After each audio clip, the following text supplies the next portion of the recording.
Hey, how's it going, Captains?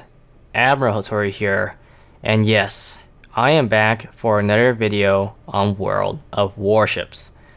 You might have noticed, or might have not noticed, that I have been absent from YouTube for half a year.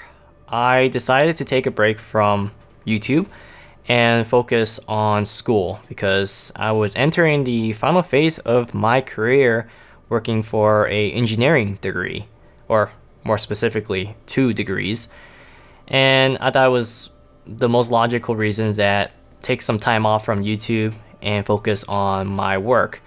And of course, as we all know it, 2020 has been a year. It's been crazy, just bad news after bad news with the pandemic going on, and the US is just all over the place. So I decided just sit back, focus on school, and not worry about anything. I did play World of Warships during that time when I find the free time to do so, and as a result, our ship that I'm going to talk about today is the Tier 10 American battleship, the USS Ohio. I finally unlock this ship. This is by far the most brutal grind for a single ship for me. Is it going to be the record forever? Probably not, because if Wargaming comes out with another ship that I'm interested in, it's a good chance that I decide to invest my time getting that ship. But for now, the Ohio has basically burned me. It's just brutal going through the line several times. I reset my USN battleship the most, and then I had the USN heavy cruiser, and the last line that I reset was the German battleship. I believe I reset my USN battleship twice. I don't recall. I have lost track how many times I reset lines. It's just, it can be done. I hear stories people got the Ohio in 1 week. That is with premium account and the special flags. This ship is definitely for veterans. So if you're new to World of Warships, it looks like chances are you're probably not going to get the Ohio right away. We're talking about a minimum of probably 2 years or 3 years of World of Warships, because you need the Research Bureau, which requires you to grind out at least 5 Tier 10 ships on your account. And then you have to get 62,000 Research Bureau points, which requires you to regrind one of your Tier 10 tech trees, which gives you 10,000 if you just do it without the bonus. With the bonus, which comes every 3 months, I believe, you get 20,000, which is the most logical, timely way to get it, the most sane way. If you're crazy about the Ohio, then sure, you can get this ship in a week, which, like I said, I hear stories of people who are able to do it.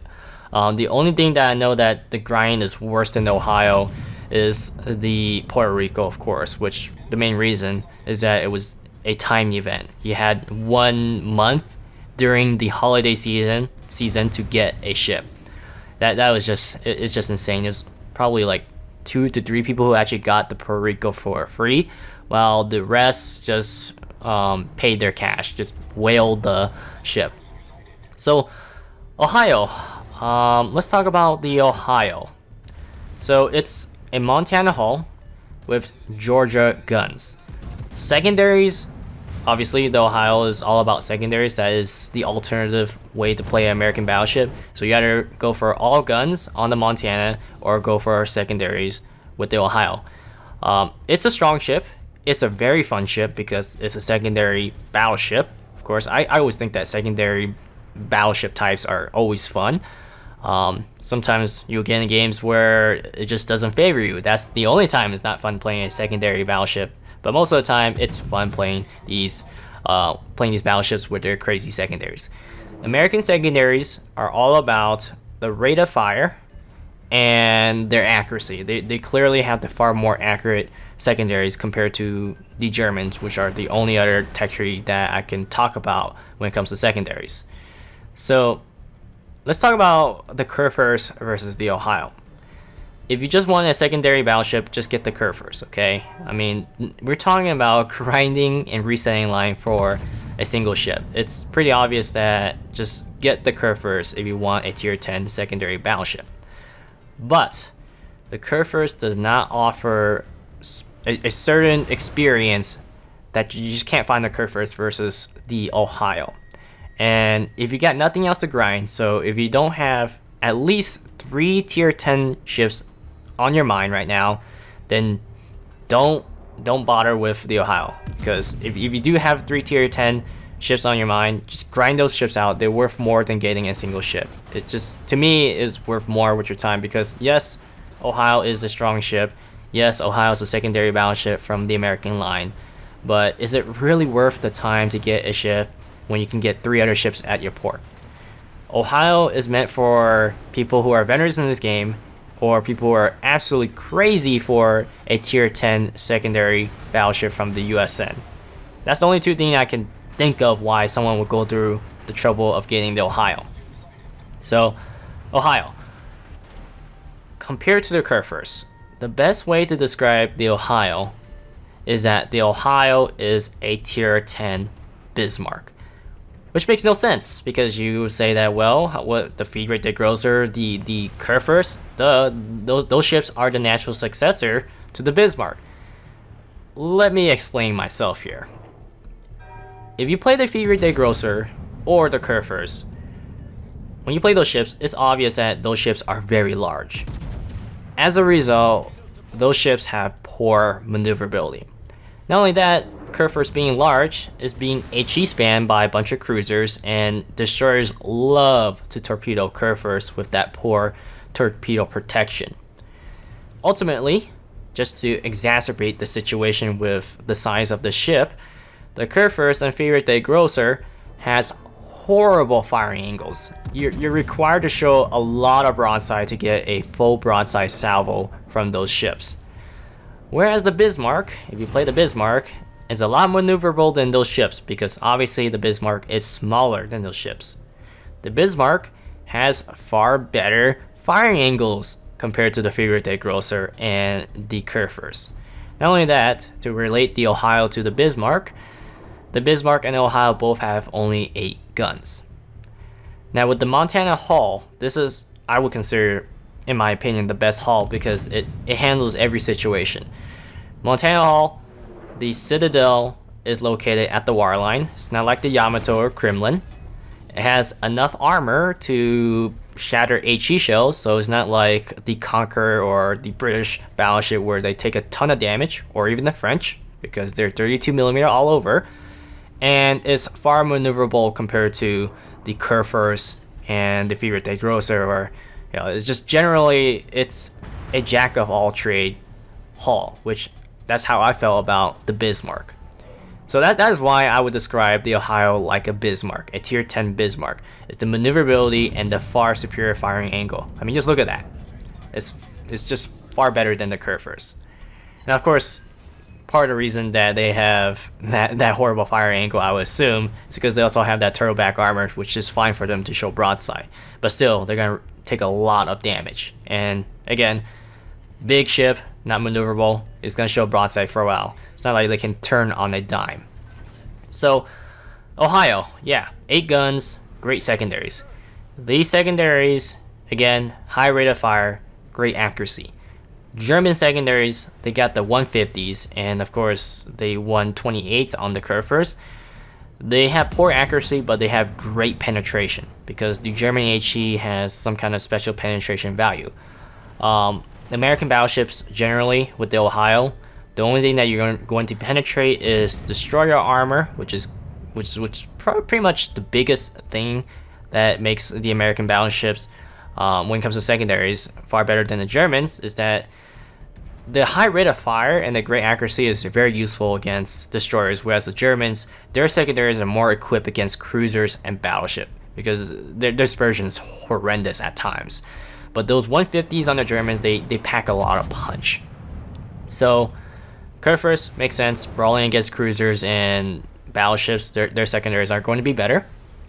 But the Ohio has secondaries different than the Massachusetts and Georgia.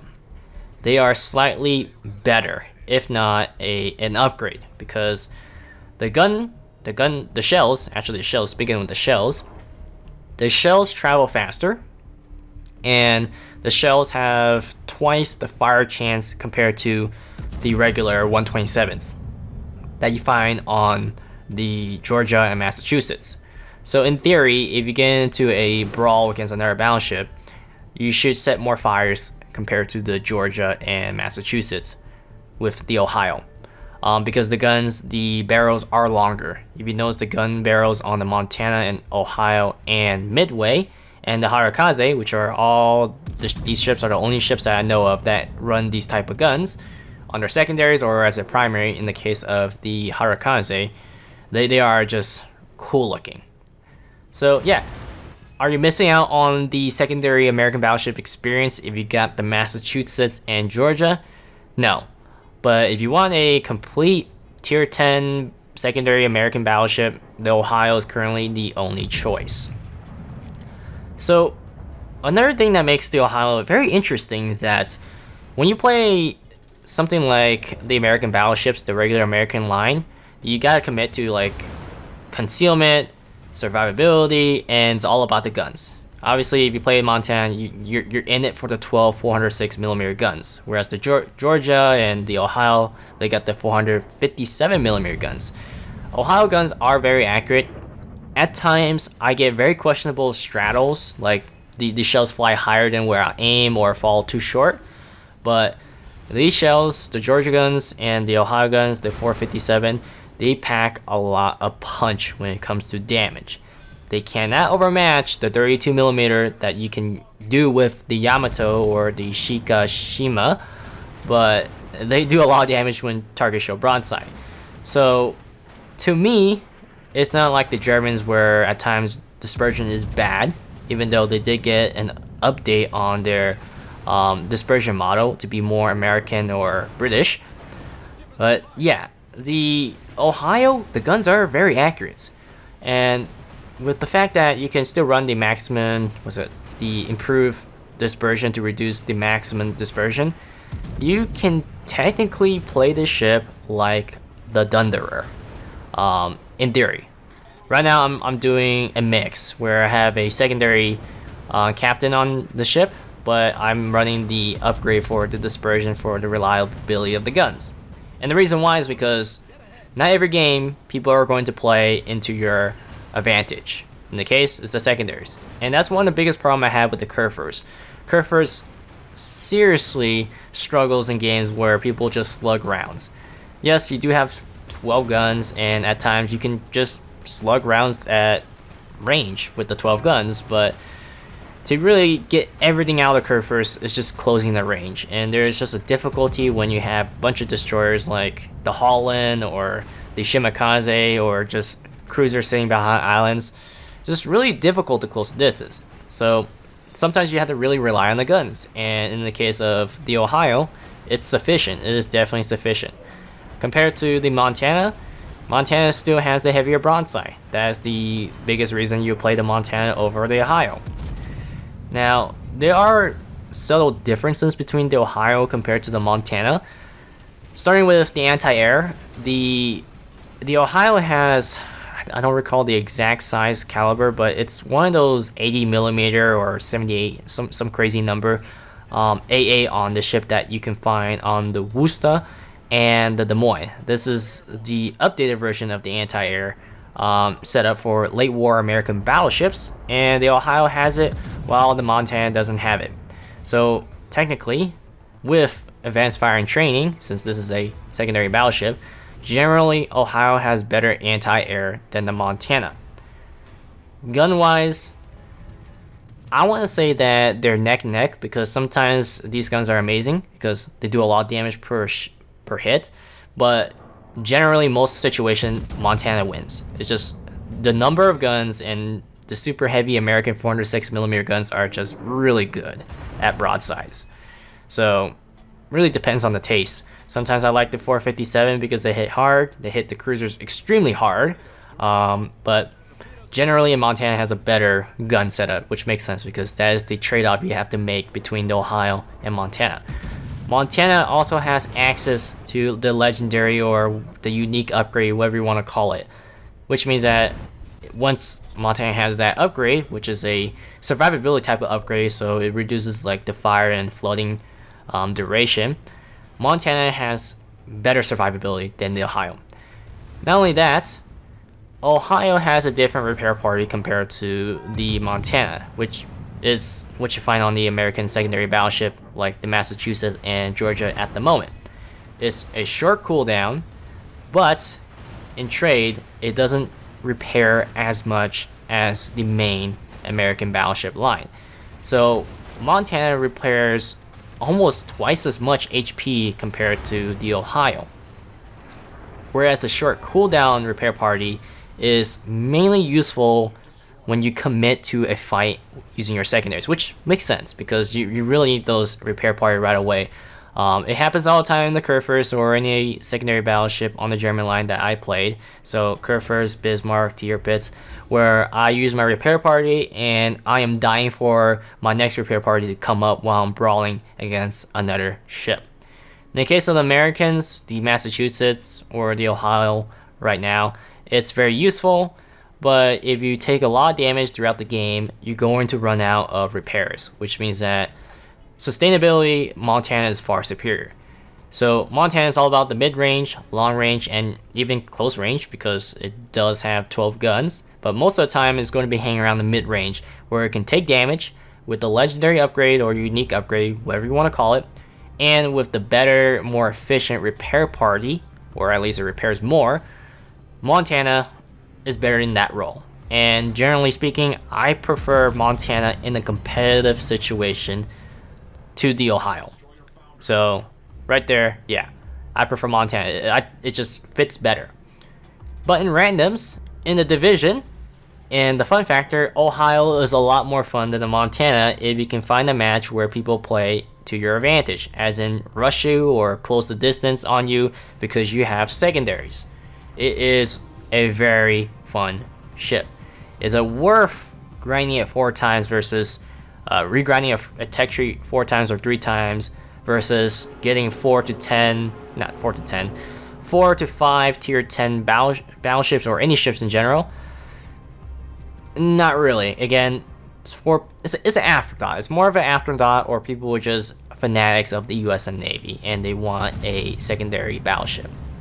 But yeah, that is what I can say about the Ohio. It's a tier 10 Bismarck. It's unique in some ways. I can't say that the Massachusetts or the Georgia, you have either one, it makes up for not having the Ohio, which some people will argue. Part of the reason is because Massachusetts and Ohio is just not as tanky as this Montana hull. It's just a lot more tanky to use this Montana hull. Obviously, Georgia does offer a different experience from the Massachusetts and Ohio because of the gimmicks, right? The engine boost, the crazy top speed goes up to like what 39 knots with the engine boost, and the flag, just absolute crazy. But if you get frustrated with the Georgia's hull being not tanky enough, nor is it having enough guns, then that is where the Ohio shines over the Georgia. The Georgia can never be the Ohio, nor can the Massachusetts. But if you're just looking for USN secondary battleship experience, I recommend getting the Georgia. It's free if you save up the coal, or get the Massachusetts, which at times I kind of prefer over the Georgia, simply because of the number of guns. But aside from that, I really got nothing else to say. Hopefully you guys enjoyed this game. The game is coming down to an end. Let me see. What else I gotta say? Alright. I do plan on trying to get some more videos out there. I got some juicy videos in my or juicy gameplays in my hard drive. But yeah. Thanks for watching, guys, and I'll see you guys next time on my channel.